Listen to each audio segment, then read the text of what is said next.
Can you imagine being discriminated against because of your hair? It can and does happen in the workplace and at schools across the country.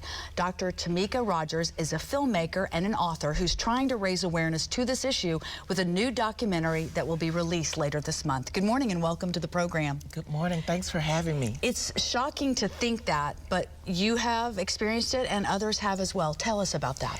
Yes, so many people who come to work as their authentic selves in the workplace and in schools, they're discriminated against for coming to work in school as their authentic selves with the hair that God gave them. It's unfortunate, but it happens. We have schools here in Oklahoma where girls are not able to be on the cheerleading team unless they get a weave. You know, we've got people in workplaces where they say, well, you know, we kind of like your hair better when it's straight, you know, and it prevents them from sometimes getting a job. You know, we go through the phases as women and black women where we sit in a beauty shop and then we're like, will this hairstyle be acceptable? Can I go to a job interview and get the job with this hairstyle? Instead of just what makes me me. Right. So now, when you were a little girl, you had a pretty traumatic experience. Yes, when I first moved to Oklahoma, Tulsa, in second grade, I was walking to school, and I was so excited. My dad got me this brand new London fall coat. I had my pretty braids in, and I was so excited. And a boy lit a book of matches and threw them in the back of my coat and set all the back of my hair on fire.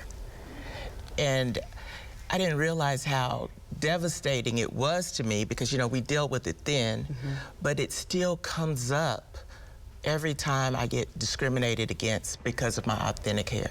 So you've created this documentary. Yes. We're going to take a little bit of video of this, and you're going to be releasing it later this month in hopes of raising awareness and also changing laws. Right. So I write children's book as well, and so that's where the documentary came from, because I wrote a book called Who Said You Can Touch My Hair? And with writing that book, I was doing research and things like that, and I came across the Crown Act. And I was like, wow, I wonder if we have that here in Oklahoma. And so I started researching it, and I noticed that it was in 19 other states, but not here in Tulsa. And I'm like, why not? So I think we need to work on being a part of the solution. And if we're going to embrace people and love on people, we need to have laws that protect them. And I think that we should pass the Crown Act here in Tulsa, I mean in Oklahoma in general. And I went to the Capitol, I spoke to a few people, and we're working towards that. And I believe in this session that we will have something on the floor to pass, you know, to go to committee for workplace and in school. They're in two separate bills. Right. But for me, as long as we get it in there, as long as we pass, say, hey, you know, you all can come to work just as yourselves, and that's okay. You won't be discriminated against. In the documentary, those individuals are real people. Yes. They are real people that live in our community? Yes. I have interviewed 7 people in the documentary, and they're real, everyday people who get up and go to work and try to provide for their family. And they've been discriminated against because of their hair, and they share their story. Right. And it's a powerful documentary. When other states have passed this law, and there has, I mean, I would suspect that there has to be just great relief among the population, among the community. Do you all have discussions about it? I mean, in terms of how young women especially, because a lot of times African-American communities, you know, it's like if we don't talk about it, it's not going to be, it's okay. But you really do need to have. Right, and that's what I noticed. So in the documentary, when I interviewed the ladies that was there, they all did it separately, right? And I wasn't even paying attention to it because I was just so busy into the film of it, making it and hearing their stories and protecting their time and their space. Sure. You know, so we did it individually, and then we all decided to come over to my house and watch it all together.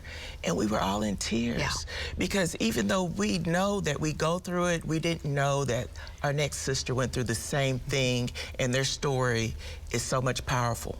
You know, and then with the collective audience, we're just like, what can we do to make a change? Not just to talk about it amongst ourselves, but to let everybody in the community know how we feel and what we're going through, and maybe they can band together with us to help us make that change. Yeah, there's power in numbers. There's Yes.